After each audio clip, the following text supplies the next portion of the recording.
Okay. I'll call this meeting to order. Ms. Crafty, take roll. Ms. Knapp? Here. Mr. Ringel? Here. Mrs. Faust?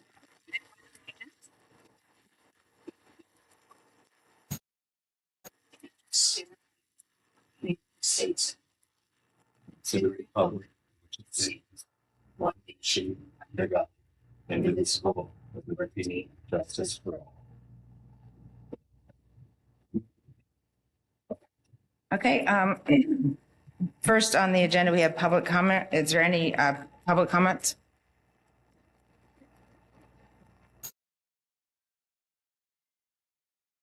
Okay, next we have general announcements. Are there any announcements?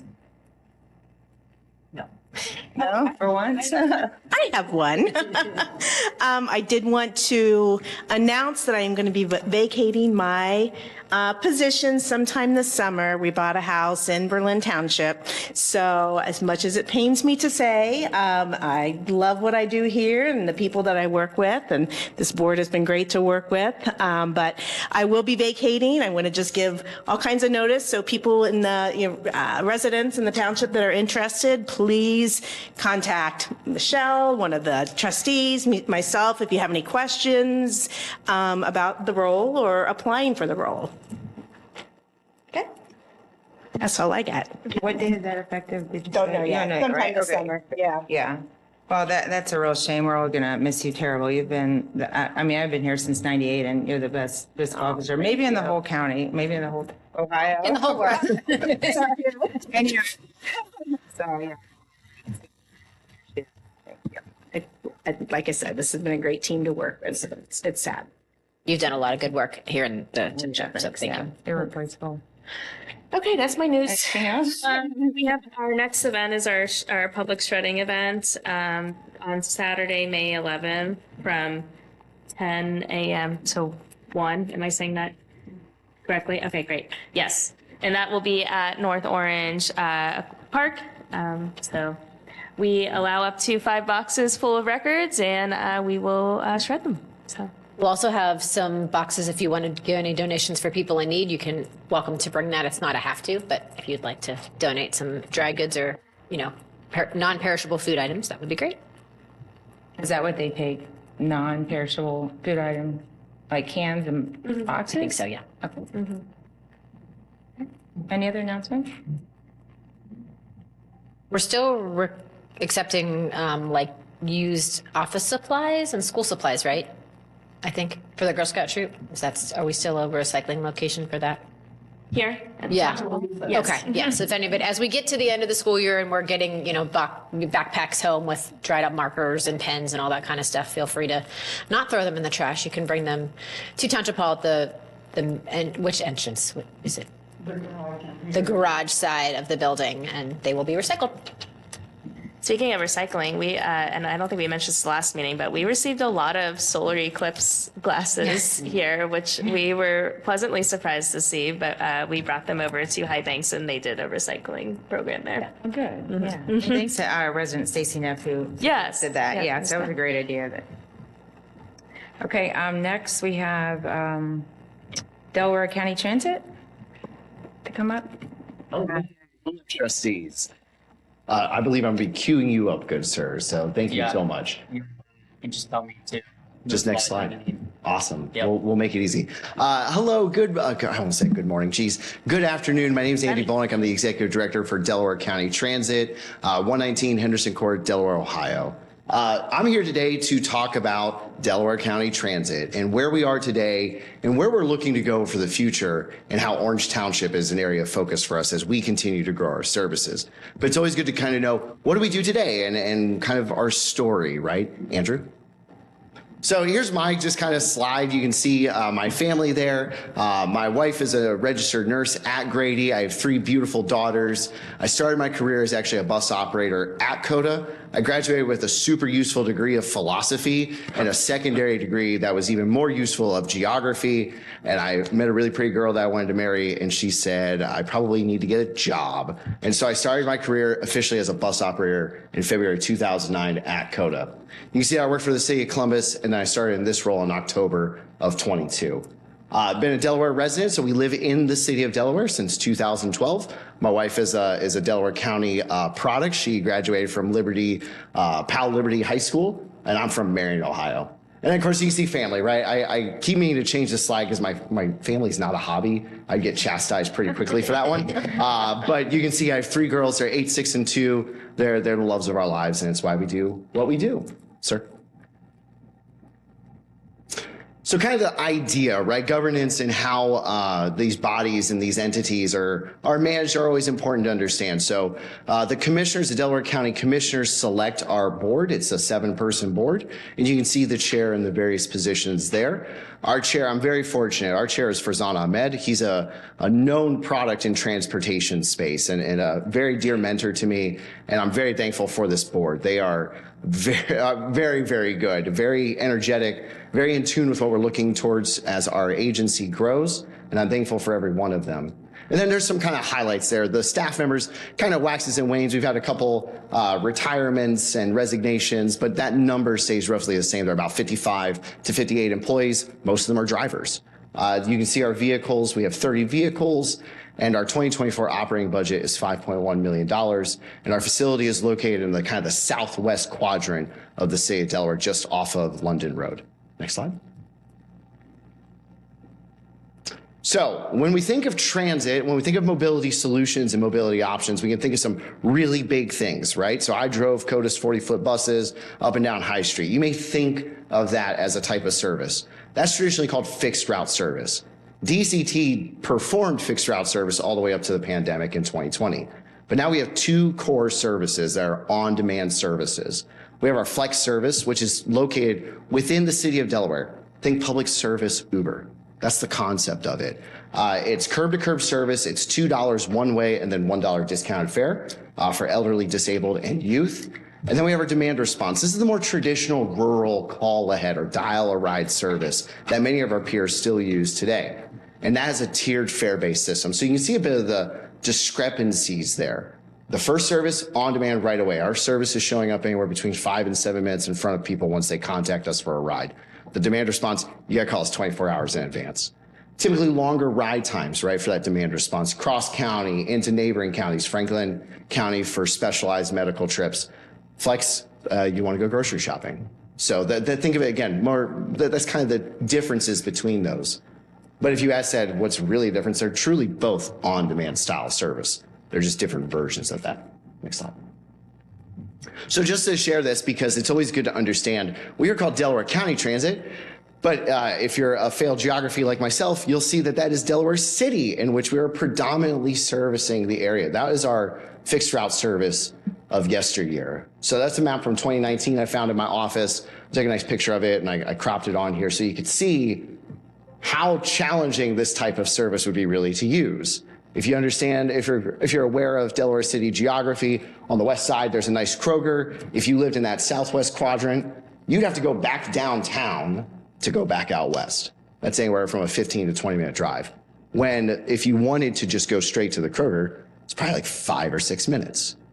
So you can see why the next slide, please, starts to make sense. Oh, excuse me, forgive me, I forgot about this. We went from that fixed route service to a coverage-based system. So we went with lines on a map to an area on a map, and that's the area we service with Flex. Here's how useful it's been. So you can see we're from I believe it's 2014 there, or 2015 is the first year on the left, to 2019, service starts to dip. Why? Because the service wasn't good. It's just a reality of fixed route transit in a suburban demographic and population. You can see that when your competition is the car and the ease of convenience to use that is what it is with our roadway network, you can't have circuitous systems. So then the pandemic hits. So in the middle of the pandemic, we switched from fixed route to on demand. So you can see the dip in ridership, everybody was staying at home. Here in 2021, we matched our service. We were the 7th fastest transit agency in the country to match their service from pre-COVID numbers. There's still agencies that are not even close to being able to match their service. Of course, in 22 there, we did 104,000 trips. In 23, we did 118,000 trips. And this year we're scheduled to do 160,000 trips. So it's exponential growth. So how does that work, sir? Oh, excuse me. So there's no slowing down. Actually, this slide's old today. So you see there a little bullet point that says our single highest ridership month was January of this year. I can officially tell you that April was our highest ridership month ever, and it's our first time ever doing 12,000 trips and beyond. We did 12,239 or 29. I don't have it memorized yet. But how do you do that? This is where how do you increase service when we actually haven't changed the operating model from the middle of 2020? We haven't added a zone. We haven't expanded hours. We haven't done any of those things. We got a new dispatch software. Forgive me, on my phone here. You'll be able to at least see it. We have an app. So 40% of our Flex riders use our Delaware County Transit app to schedule their ride. You can pay for it right there. The vehicle shows up within 5 to 7 minutes. During peak time, 7 to 10 to 12 minutes. And you're able to get your trip performed. The ride times are under 10 minutes right now. So once people learned that it's effective, it's reliable, we doubled down on strategies that worked. This is getting into the details of how we perform our business. But there's roughly 50 transit agencies within the state of Ohio. There's only a handful of them that are what we call the big ones: Cleveland, Columbus, Cincinnati, Dayton, right? The remaining 40, 45 or so run more like we do, this kind of call ahead service.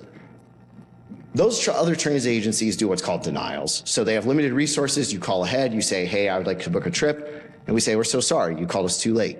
We have to deny your service. Come back another day.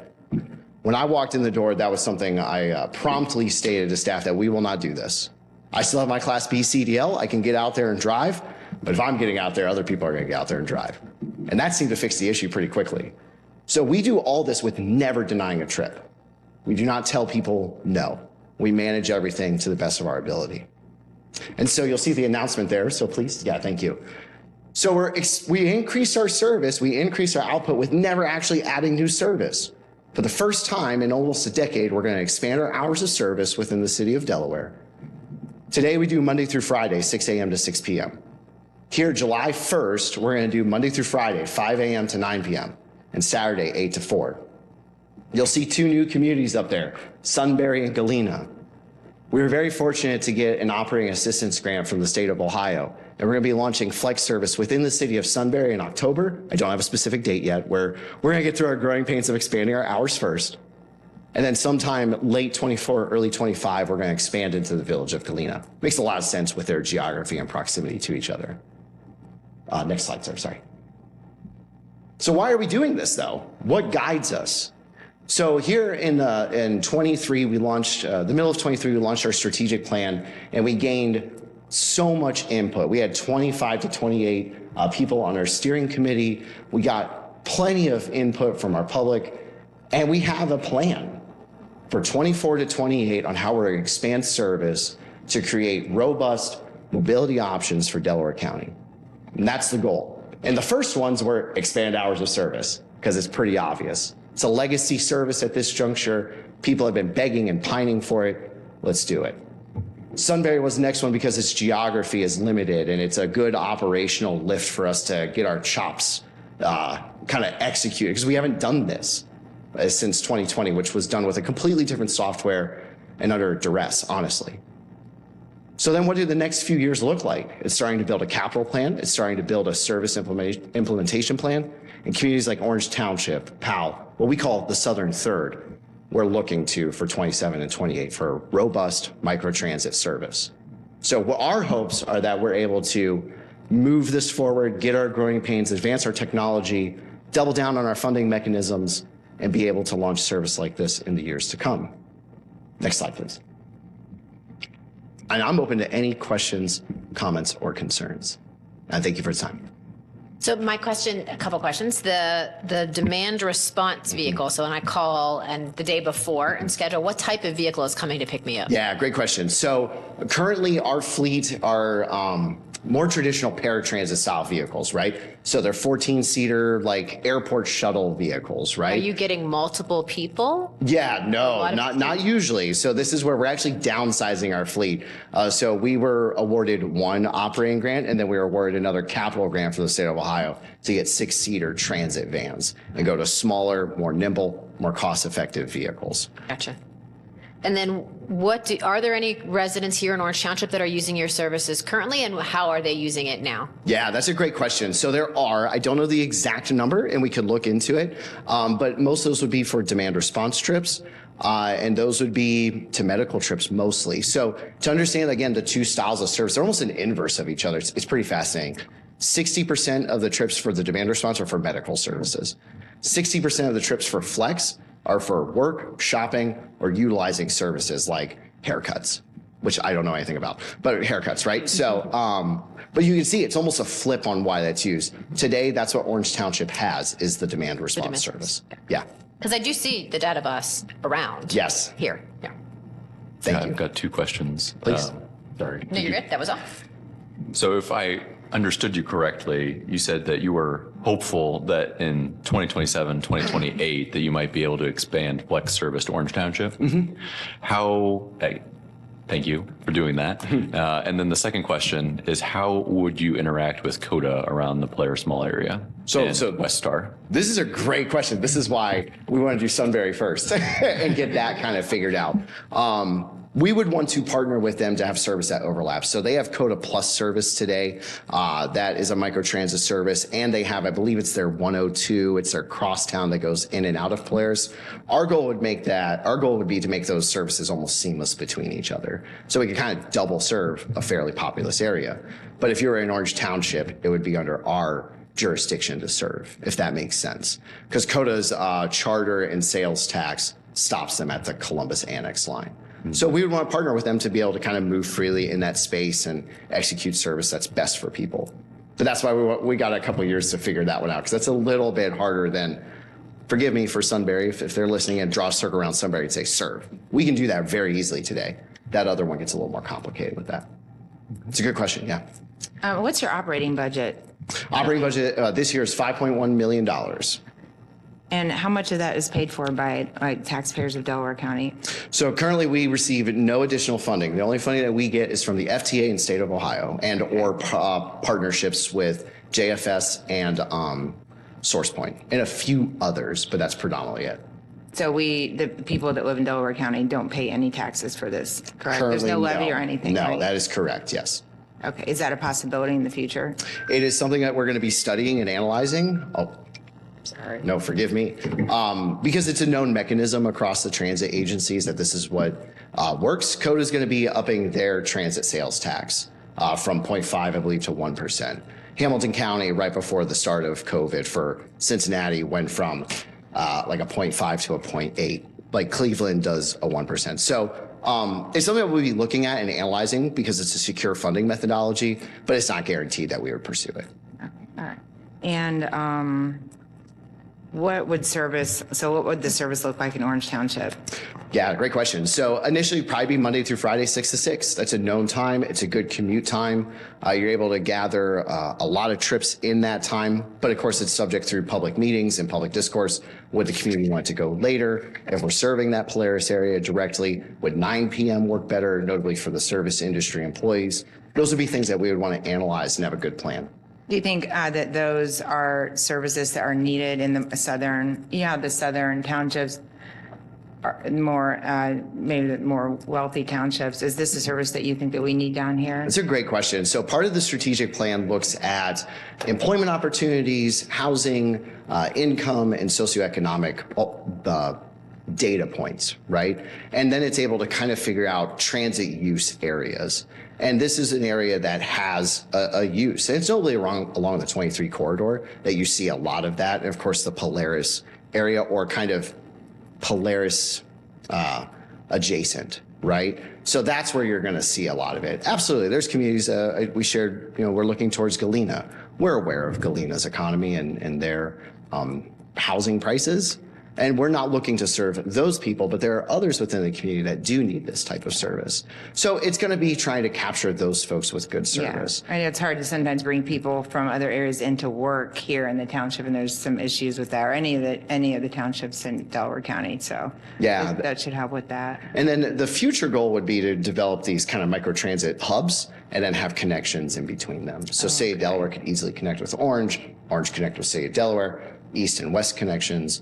But that's kind of the next iteration of our strategic plan. We got to be able to launch these first and launch them well. Yeah, I just want to make sure the people Yeah. that have the greatest need are, of course, being served first. So Absolutely. that sounds like a good plan. Thank you. Have any more questions? Do those hubs involve substations?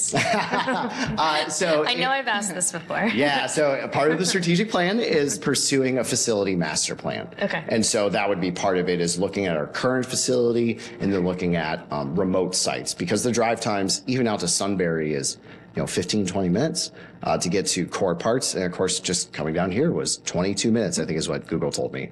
We would want to be strategic with our investments and be able to secure sites, develop them appropriately, but we want to deliver the service first, right? It means nothing if the service doesn't work. So, but part of our offshoot of the strategic plan is to do a facility master site plan with remote stations in mind. Thanks. Well, I applaud you guys for your strategic planning process. It was nice. We appreciate Orange Township having a stake at the table, and I thought you had a really great group the whole time, and I think we're excited to see what the future lies. So Great. Thank you so much. I appreciate Thank you for trustees. coming in. Thank you. Thank you. Okay, next we have Otarma with Craig Hibner.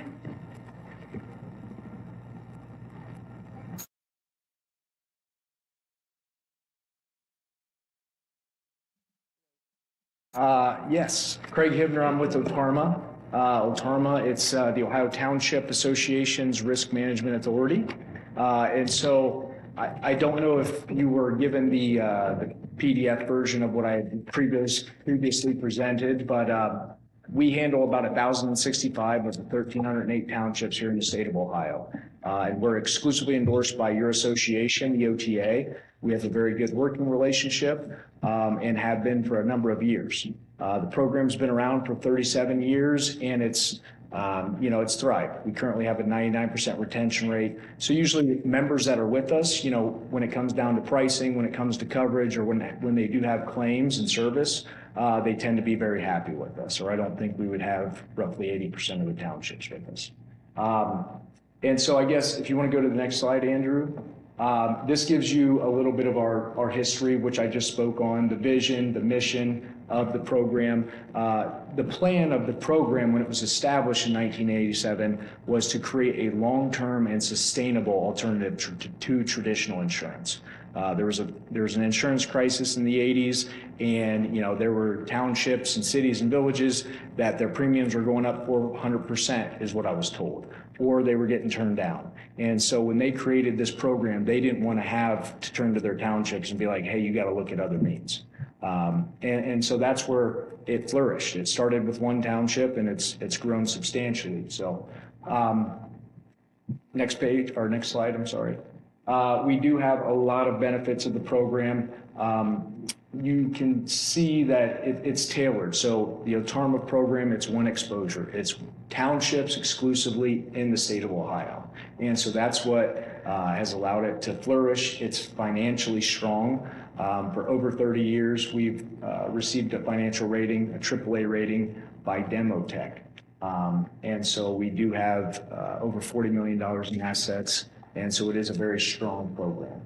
And we also partner that. So we have the property and casualty insurance, but then we have additional services. So we have a loss control team known as KOA, which actually probably is going to be on the next slide.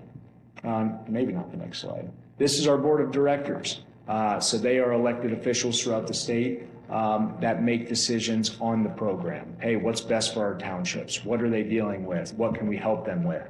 So over the years, they've given back multiple grants. One's a MORE grant, which is a $1,000 reimbursement. They have a fire grant, another reimbursement. They're also providing free property appraisals. So this is all things that they felt was in the best interest of their membership. It's very important to properly value the buildings that you own. So in the event of a loss, that's going to make sure that there's coverage in place. But they're very nice individuals. I'd recommend reaching out to them, and if you do have additional questions on Otarma, and seeing what their thoughts are. This is the Burnham and Flower service team. So Thomas Welsh, he used to be a rep like myself, but now he is the manager of our Ohio public entity branch. And then Wendy French is a phenomenal customer service rep. If you reach out to any Otarma member and ask them about Wendy French, she is phenomenal. She answers her phone. She's very responsive. And then myself, Andy, and Dustin are out in the territory, usually sitting down with townships, attending township meetings and whatnot.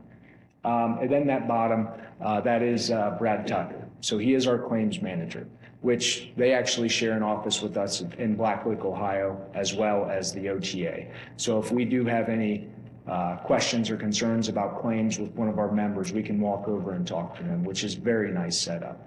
And they're very well informed. So they're handling claims for townships throughout the whole state. And so they will be able to help you through those very efficiently.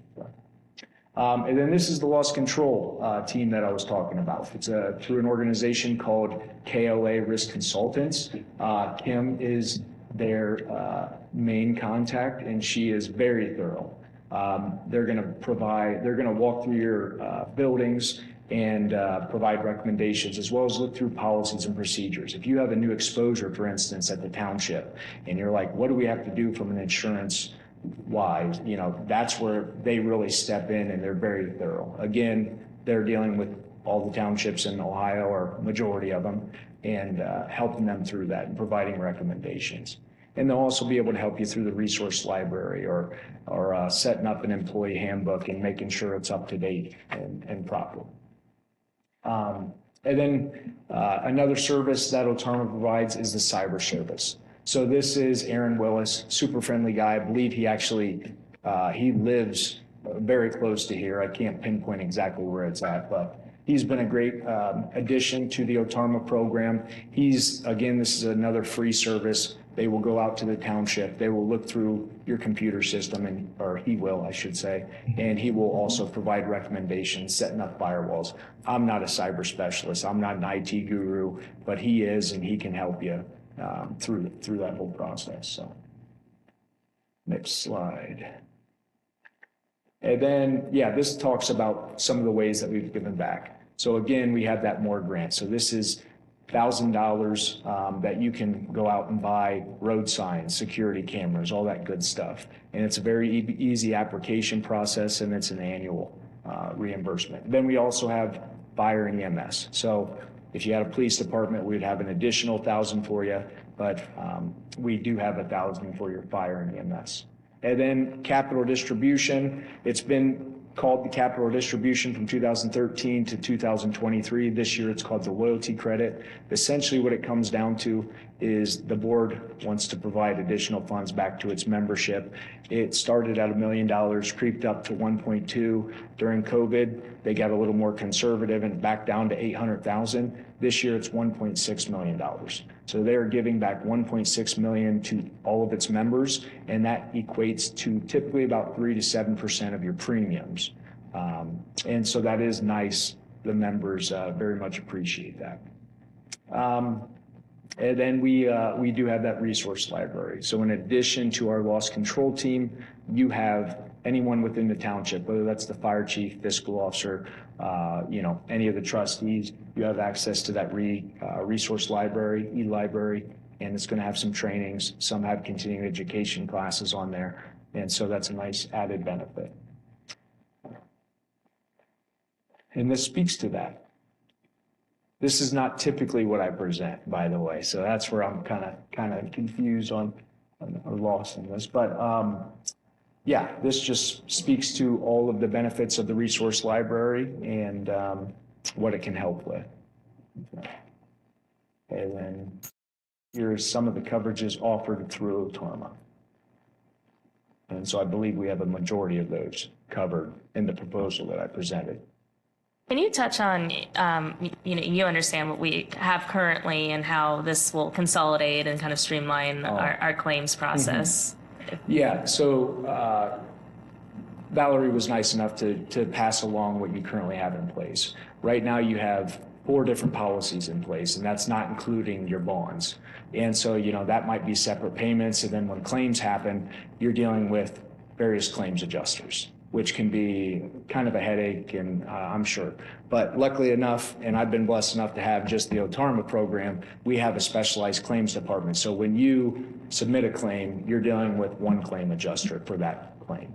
And so again, they're specialized with just townships, and so they have that expertise, and that's very valuable. But then there's also the benefit of everything under one policy. So when a claim does happen, they're not pointing fingers at another one's responsibility. So.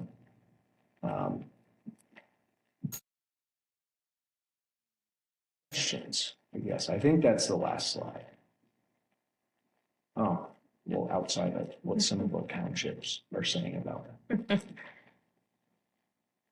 Any questions? Anything else I can elaborate on? Has anyone received I have some binders of what I presented a couple weeks back. Is that something that you would like to have, tangible binder or no? Sure. Yeah. Be happy to take more paperwork, but I'd be happy to take more paperwork.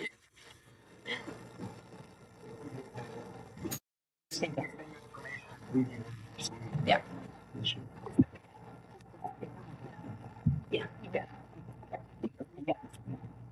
Well, I live on paperwork personally, but wanted to thank you because I think you've addressed a few questions during this proposal process as to about how, since we are a larger township and we've got different community events that we host, things of those natures, that those were covered in the underwriting for the policies that we have before us. Right. So it's been very helpful to Yeah, and that hear. way you're not having to write a separate check every time you create a separate event.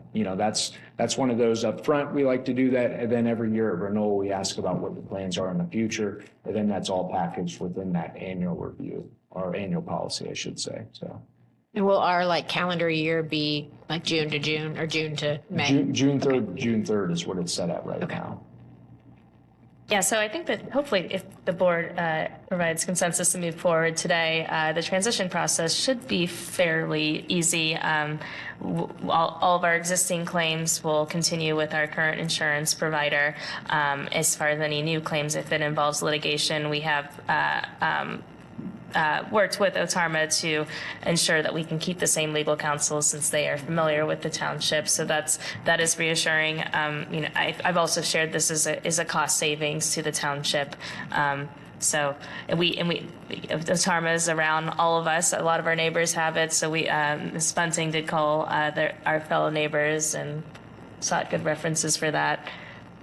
Just to clarify that point on litigation, if we've met deductibles currently in our current insurance year, will that be, if the litigation continues, will we still be covered under our deductible limit? The claim will, yes, Okay. as long as the claim is open. Okay. But aren't all our claims right now claims made, so it's a deductible per claim? Isn't that how we're set up? I believe your deductibles are per occurrence. So even if you had another claim in the next month, that, like, your public officials is a $25,000 claim. So you would be subject to that deductible as well. Okay. Yeah. And if something comes up, I know I asked you this when we met before. Let's say we're sitting in November and somebody makes a claim back from May 1st. Who covers that? Reinhardt or OTARMA? So that would fall on us. So like another public official's claim, for instance, and this is what would happen if you would ever leave OTARMA as well. But what you do as an agent is you look through their policy pages, and we are providing what's known as prior acts coverage back to the inception of Orange Township, so back to 1816. And so for anything public officials wise that would come up, moving forward, even after you switch to us, we would respond to that and defend you. And So it's based on the time of the claim that's made, not the time of the incident that there is a lawsuit about? correct. Okay. I said it. Okay. That's okay. Yeah, and I spoke with Trustee Ray Hill at Berlin at the OTA conference, and she had recommended you guys. So I know Valerie has done her work as well. But so thank you for all the work that you put in, Val. Yeah, of course. That's where it is easy. I've been in a good position to be with Otarma because the members, they're the best salesmen out there. I can put numbers and everything in front of you, but the membership is truly happy, and I think they're very proud and willing to pass that news along. So you said for any existing claims, we would not need to re-meet the deductible if they're continuing. Correct. Is that correct? Correct. And what is the cost savings, It's about 25,000. like per year? Yes, Yeah, annually. okay. And do you have any fiscal officer anything to say? Do you think this was simple? No, I thought I attended a meeting. Val invited me to a meeting when he came in a couple weeks ago, and we had much longer discussion, but it was thorough, and I felt really comfortable. I asked a lot of questions and felt really comfortable with the coverages they were providing. I thought they were enhanced coverages in some areas, especially like with bonding and things. Yes. So, yeah. Good. Yeah.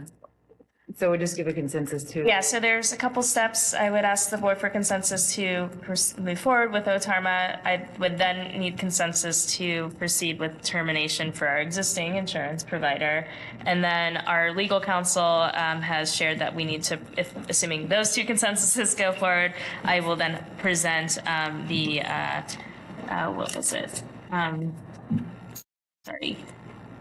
present the contract and disclosure statement that I will read out loud. So it's consensus, not resolution? No, because we will, the second the meeting our next board meeting, we will formalize the resolution agreement and service the contract. Yeah. So this is like the presenting. I'll just share. So pursuant to Ohio Revised Code, the contract and disclosure statement must be disclosed and presented at a trustee meeting not less than 1 week prior to the meeting at which the contract is approved. So this is the presenting part, and then we'll formally adopt the contract at the next meeting. Okay. I'm good to provide consensus for both. For both. Okay. So to move forward with Otarma and to And the agreement with Reinhardt. yes, I think the language, Ms. Bunting shared that with me. I just lost. Do I have it? I don't think we have it. To give consensus to send letter to Reinhardt, Walters, Danner, and Associates for termination of insurance services. I'll send that to you now, Lisa. I think that consensus item's on the agenda from what I'm seeing. Oh. The one moving forward with Otarma is not. It's at right before old business.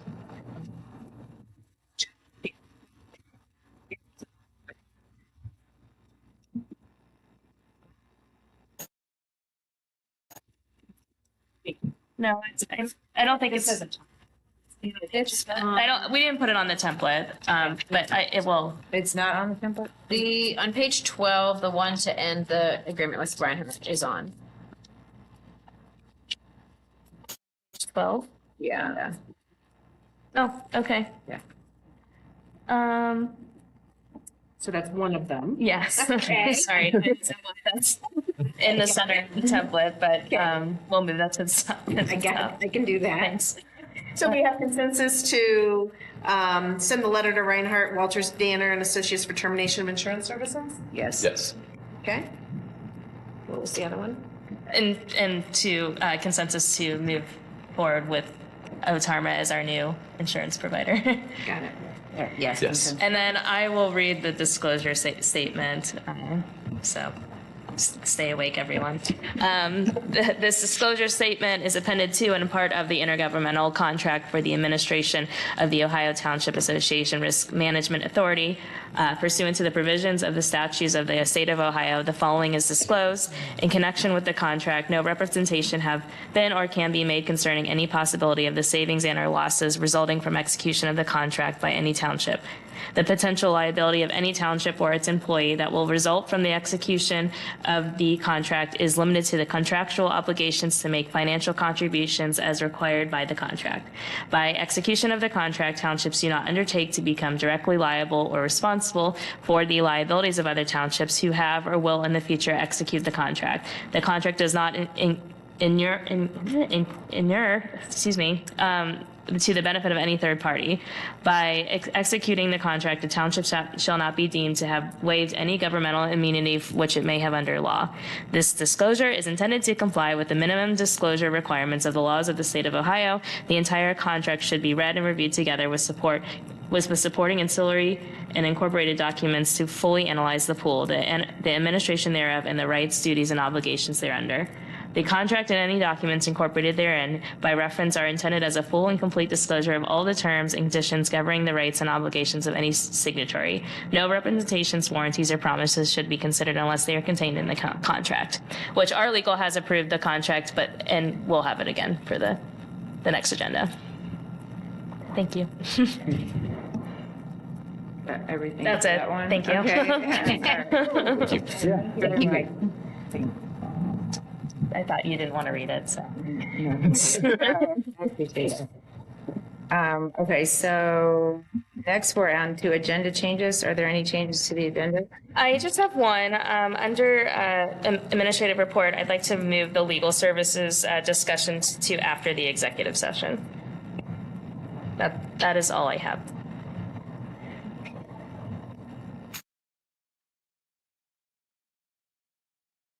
Okay, anything else? Okay,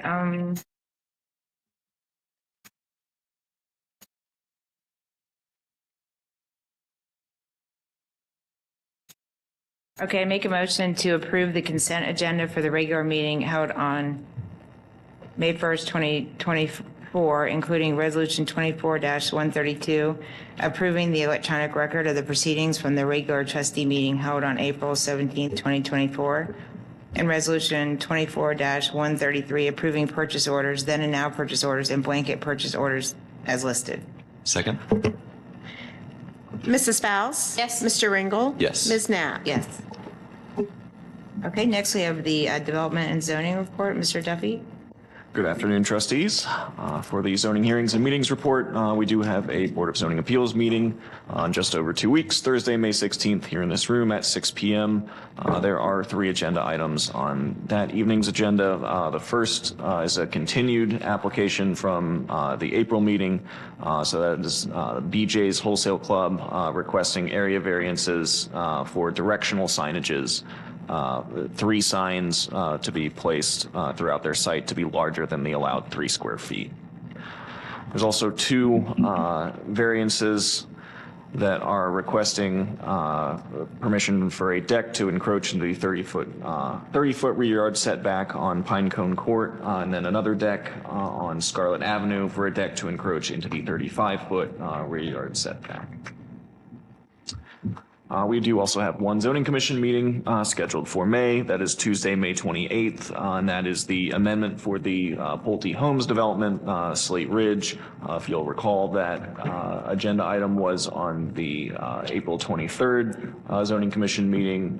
They kind of at the last hour realized that they had some easements to sort out with the county, so they requested that that application be continued to the May 28th meeting.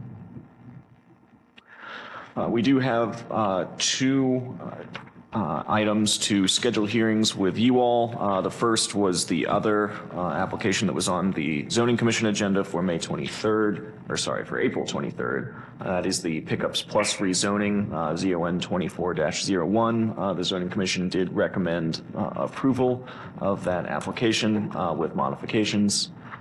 And then the other is the Route 23 corridor overlay district for the Orange self-storage facility. They have submitted a new development plan and are requesting that hearing be scheduled. And then we do have the 1 tabled application still, the 23 corridor overlay district for the Parkway Plaza application. I did have a brief phone call with them last week. And they are working on their plans still. They had to move some things around due to stormwater concerns, but they are intending to submit an updated application sometime in the next month. So expect that to appear on your agendas coming soon. And Robin, that one just comes straight to us, is that correct? That is Because correct. The commission has already heard that. So we do have the 2 resolutions before you for the Pickups Plus and then the Orange self-storage. For the Pickups Plus, it was kind of our recommendation, and obviously the board will make the decision as to precisely when, but we did not have significant public input on that one, so we think that we could do it possibly before or after the next regular trustee meeting on May 15th.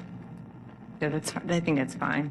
I just have a 6:30 band concert, so. I mean, if we do it before, I anticipate a bigger meeting at the next one. So, I mean, I think there was one resident that attended the zoning He gave commission. support. It was Doyle. He gave support, yeah. Yeah.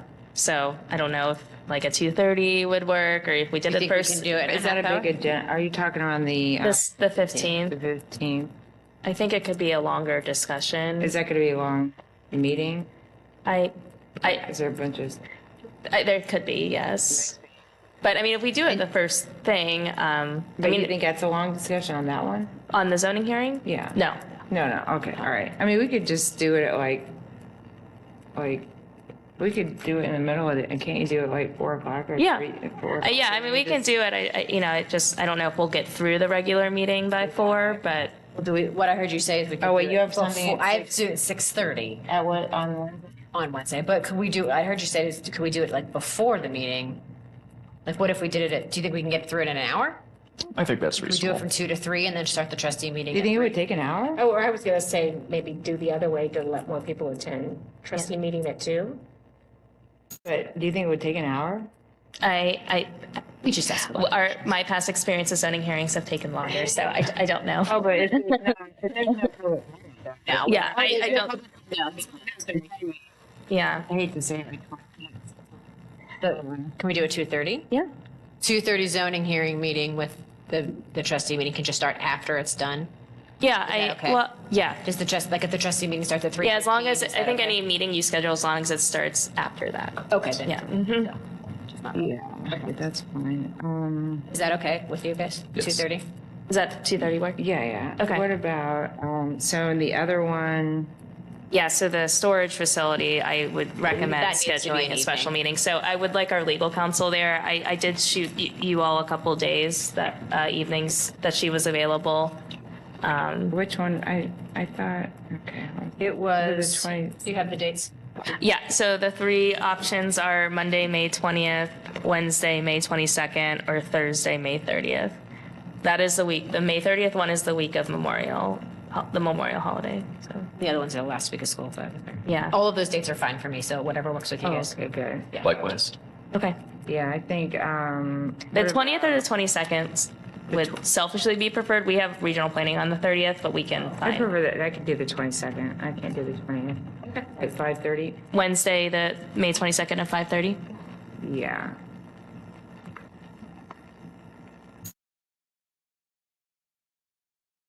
Okay, so, and then Robin, we'll notice this for the community, correct?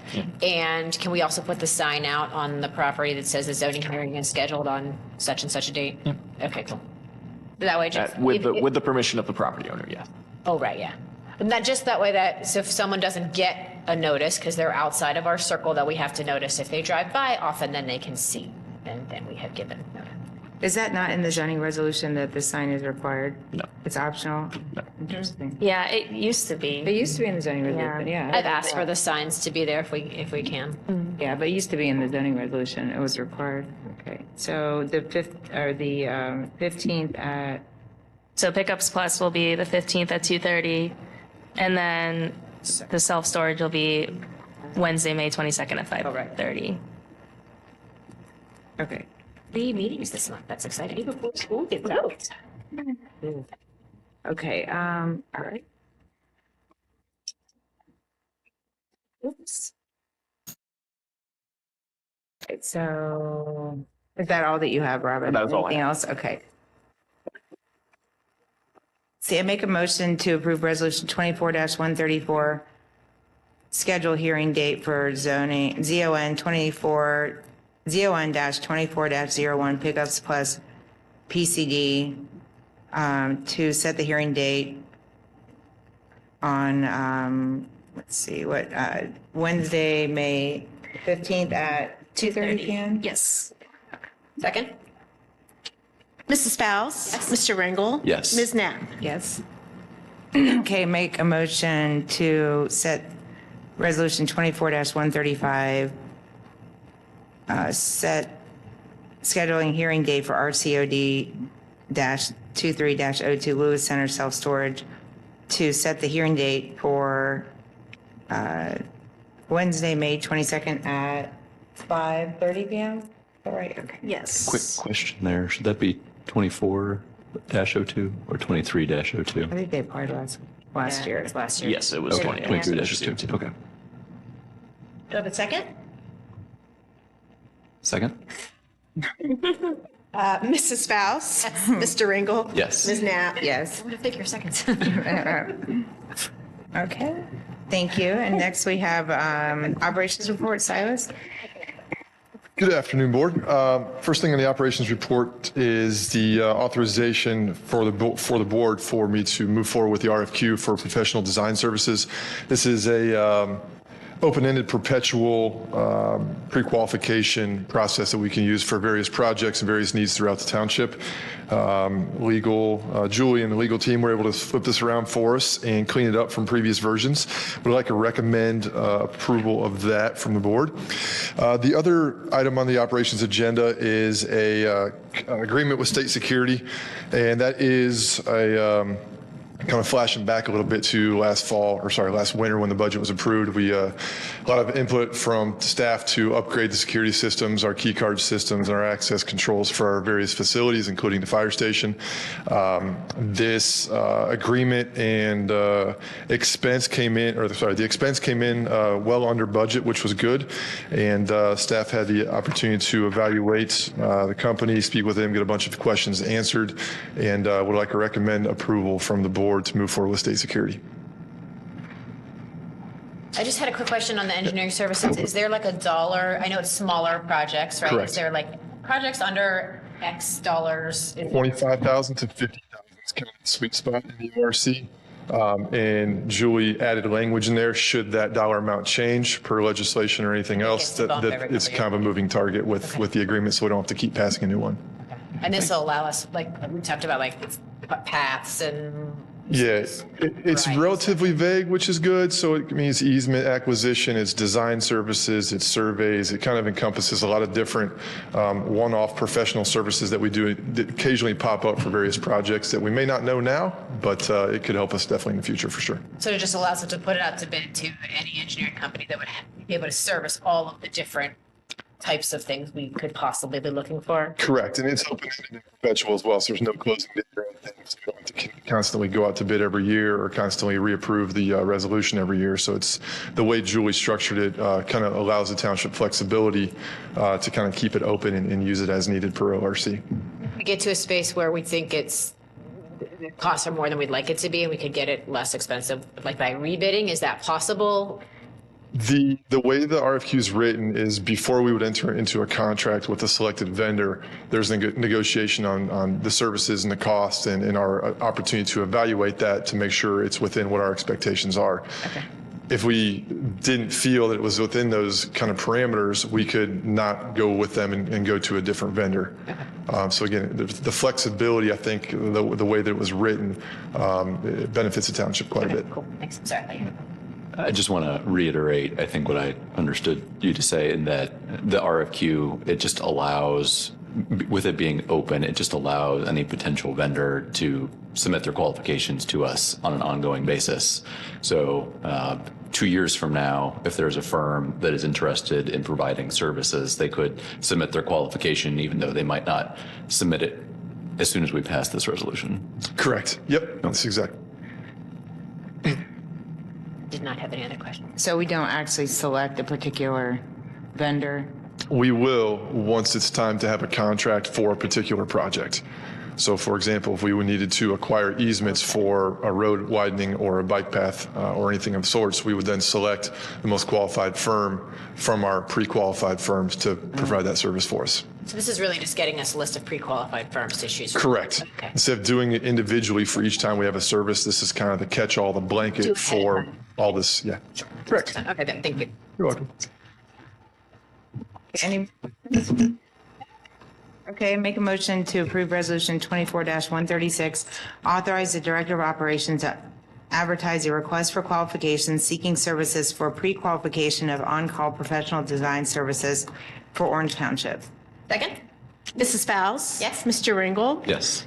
Ms. Knapp? Yes. And Silas, how old is our current security system? And that includes cameras, right? Yes, this includes cameras. I think there's a bit of a range on some of those. I think the ones at the pool seem to be a lot older than some of the other ones. My best guesstimate is they all were put in within the last rough decade, give or take a little bit. I think in different phases as well. Yeah, they're pretty old. Let's see. Any questions? Nope. Okay, make a motion to approve Resolution 24-137, approving and authorizing the Director of Operations to accept an agreement with State Security and authorizing the issuance of a purchase order in the amount of $45,000. Second? Mrs. Fowles? Yes. Mr. Ringel? Yes. Ms. Knapp? Yes. Okay, thank you. And next we have the fire report, Chief. Good evening, Board. First, I want to start by, of course, introducing the individual next to me that's first meeting, so Assistant Chief Miller. So I do appreciate your help in making this happen. So I don't know if he knows what he's getting into, but Does he get to come to all of our meetings? No. He doesn't know that yet.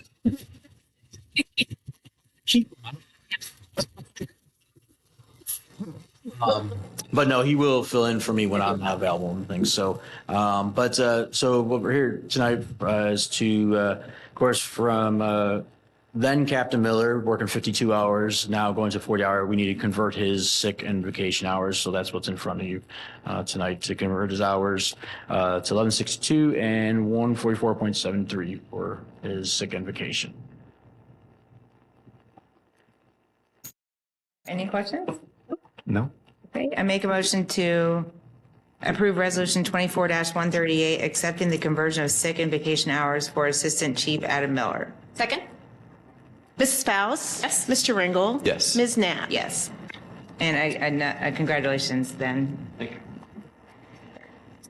And was your first day on the job was today? Is that correct? It is. Do you have anything you want to say? Thank you. You're welcome. Excited to get home for dinner tonight? The day ends. I think. You don't have to sleep over? Dinner, probably. Working late today. Yeah, well, congratulations. I converted your leave now. You can't go back. Thank you. Okay, next we have the administration report. Oh, or, wait a minute, did I miss one? You have me next. Oh, sorry.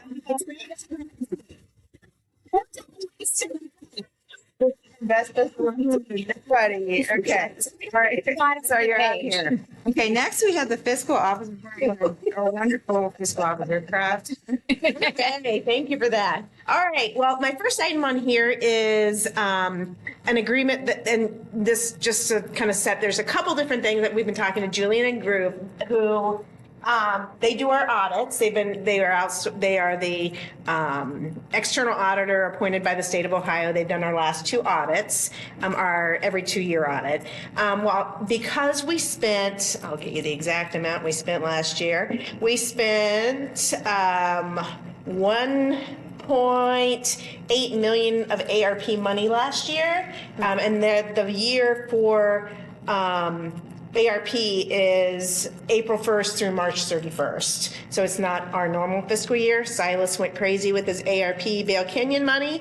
And because we were over the $750,000 threshold, we had two options, either a single audit or what they call an alternative compliance engagement examination. And so that's a little bit less extensive and a little bit less expensive. So we are going that direction. So the agreement or the resolution is to authorize us to move forward in that engagement.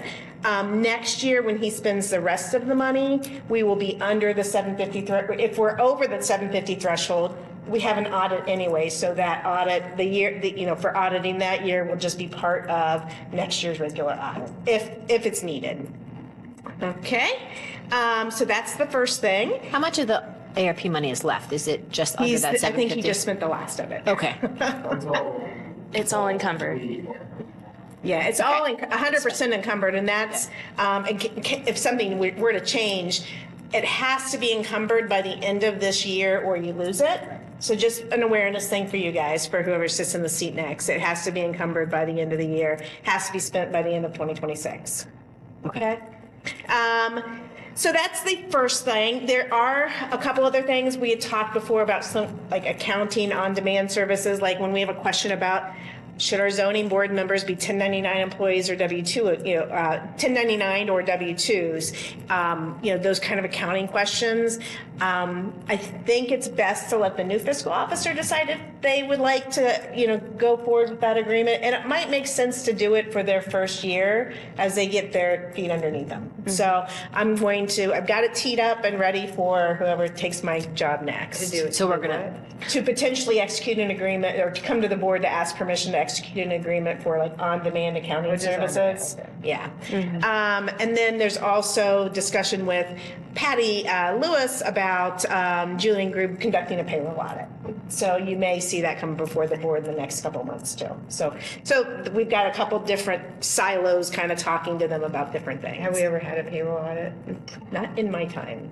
Yeah. Because we converted payroll in 21 and then we converted 21. Yeah, 21 it converted to CBIZ, and then in 22 or 23 to ESO from Firehouse. So now that all those conversions are done, it's the right time to do an audit. What period would that cover? So it would only be the period of with having our new system. So it's about 2 years. 2 years. Mm-hmm. Yep. And the next item here is we currently have 2 accounts with the Delaware County Foundation. We have a community fund and we had a Veterans Memorial Fund. We have revenue codes for both. So any donations that are made into the community fund designated for Veterans Memorial can go into the Veterans Memorial Fund internally. What this is just trying to simplify and just we only really need one account with the Delaware County Foundation. They both serve the same purpose, which is allowing for that tax exempt donation to the township. Or they could designate whatever purpose they want. They could designate for a park bench if we had a park bench schedule or something like that. So so that's what basically the bulk of our money, the bulk of our donations we've already spent on the Veterans Memorial since we're wrapping that up. So the idea is just let's have one fund going forward for all community donations. And the Delaware County Foundation is comfortable having potentially funds restricted for particular purposes within one community fund? Yeah, they suggested this. So talking with Chris Baker, he thought it was time that we could do this. Okay? That's all I got. Just to be clear, we are still accepting Veterans Memorial Fund donations. Yes. We are still accepting those. Oh, and one other thing. I just got an email. I've been working with Tracy Davies at the county level for the return of our revolving loan fund money. And the county commissioners, I'll read you exactly what she said. The commissioners took action on Monday regarding the amendment to the revolving loan fund agreement. So they reached out to the bank today to figure out the disbursement process. So hopefully we will be seeing that $250,000 come back within, in the month of May. Do you know if that committee is going to stay in place after this, or will it be dissolved? It should be disbanded, and my guess is I haven't looked at the language from the commissioners, is that it'll probably be disbanded and then kind of re-looked at under the umbrella of whoever's doing economic development. That's my guess. That was the discussion that had happened. I'm just asking because you are the appointee for the board. I don't think there will be a committee anymore. Okay. And I'll confirm that. Where does that money go back into? General fund. General fund. Okay, thanks. Mm-hmm. Okay. Oh, good. That's good news. Yeah. Yep. So that's all I got. Great.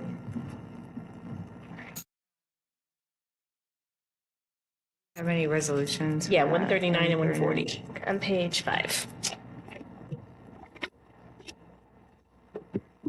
Okay, I make a motion to approve Resolution 24-139, execute modification agreement for Julian and Group for alternative compliance examination, ACE engagement for FY 2023. Second? Mrs. Faust? Yes. Mr. Ringel? Yes. Ms. Knapp? Yes. I make a motion to approve Resolution 24-140, authorization for Orange Township Fiscal Officer to close the Orange Township Veterans Memorial Fund at the Delaware County Foundation. Second. Mrs. Faust? Yes. Mr. Yes. Ms. Knapp? Yes. Okay. Let's see. Next, we have the administration report. Yes. Ms. Bonnie? So just one item, since we moved the other one for agenda changes, I am going to pass this out as I just got the updated resolution for a settlement for a litigation matter. I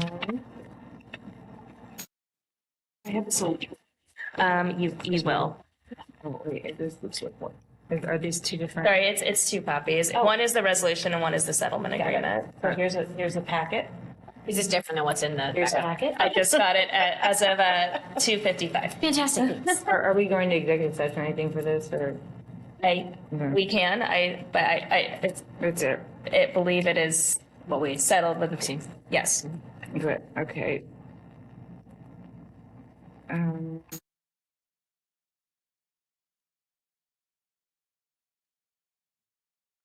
The amount in here. Yes, so the settlement amount is 30,000. Oh, it is, okay. Okay, And I mean, it's stated in the resolution title, of course, but this is a settlement agreement with our John Hodges, who filed the United States District Court for the Southern District of Ohio. The title is John Hodges versus Orange Township Fire Department, and this is again the settlement amount of 30,000 with the release and authorization. good. Hold on a second. Is that's in the template, right? I think it went too far. So I would read the resolution that I just handed to you, which is it would be number. Oh, the first one's the resolution. It would be number 124-141. Okay, and that's the only resolution that I need to read? Correct. Okay, and so, this will settle everything with Mr. Hodges for the 30,000, federal suit, right? yes. Okay. Mm-hmm. Okay, any questions or comments? Okay, I'm glad that this will be resolved then. It still has the same language about needing the information from his attorney, right? Yes, so we'll have to create a vendor for the attorney and pay. Yeah, and that's in here, right? Yes. That was in the previous one. Yeah, Thank you. section 2.11. Thank The you. numbers are off in this. We'll clean it up, but the language will stay Okay. the same. Thank Yeah. you. Okay, I make a motion to approve, oh wait, what resolution would this be? 141.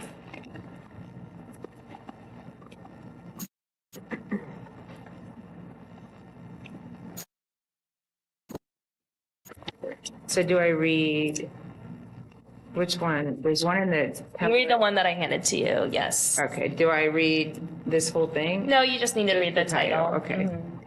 So this is the updated one, Okay. Yes. Yes, sorry, I got it just in time. Just now. Okay, so. Okay, I make a motion to approve Resolution 24-141, a resolution approving settlement agreement with John Hodges filed in the United States District Court for the Southern District of Ohio, captioned John Hodges versus Orange Township Fire Department, case number 2:23-CV-3341, and general release, and authorizing the Board of Township Trustees to execute on behalf of the township. Second? Mrs. Fowles? Yes. Mr. Ringel? Yes. Ms. Knapp? Yes. There's a typo in that title. There's one right here. This is. In the title? It's Yeah, just the the resolution. resolution. Instead of the THOE Board of second Trustees. from the bottom. Oh, no, I gotcha. Thank you.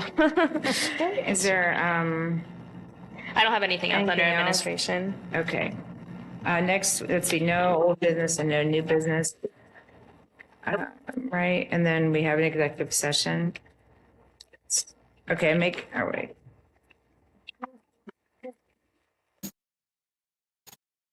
That's starts at the bottom of page 12. Well.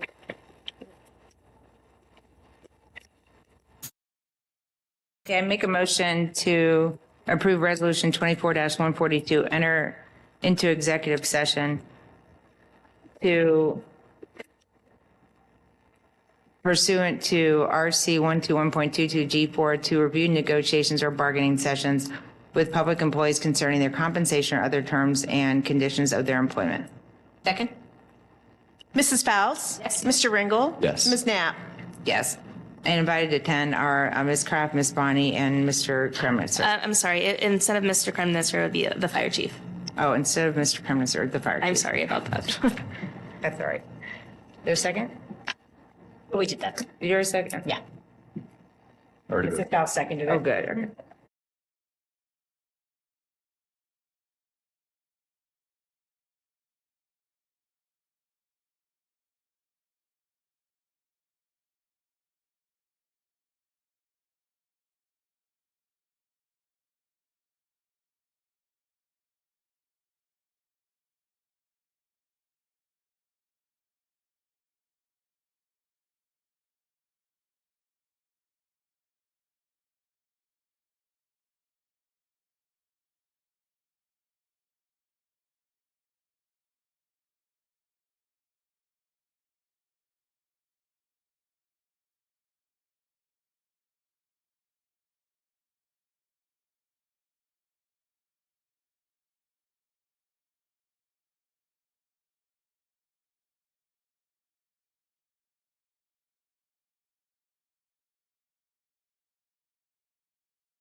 Yes. Yeah, is that?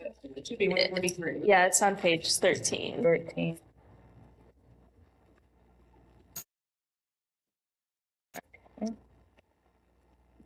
Are we on yet? Yes, we're good. Okay. Make a motion to approve resolution 24-143, return to regular session. Second? Mrs. Faust? Yes. Mr. Ringel? Yes. Ms. Knapp? Yes. And so we've been considering employing an attorney to help with various issues, including labor relations. So are there any questions or comments? No? Okay. This will help us be more efficient and work better with everybody. I make a motion to approve resolution 24-144, employing Township's attorneys, Fischel, Downey, Albrecht, and Rippenhoff, LLP, to assist and represent the township in matters of human resource, personnel management, discipline, and public sector issues, labor and employee relations, and such other and further matters that may affect or come before the township. Second? Mrs. Faust? Yes. Mr. Ringel? Yes. Ms. Knapp? Yes. Okay, is there any further business? Oh, if you want to be in the parade, you can sign up. Oh, yes. I Sign up forgot for that the in the parade. announcements. I'm sorry. And we don't have a new Veterans Memorial Day yet, right? Do we? No, not yet. Okay. Okay, make a motion to approve resolution 24-145, meeting adjournment. Second? Mrs. Faust? Yes. Mr. Ringel? Yes. Ms. Knapp? Yes. Meeting adjourned.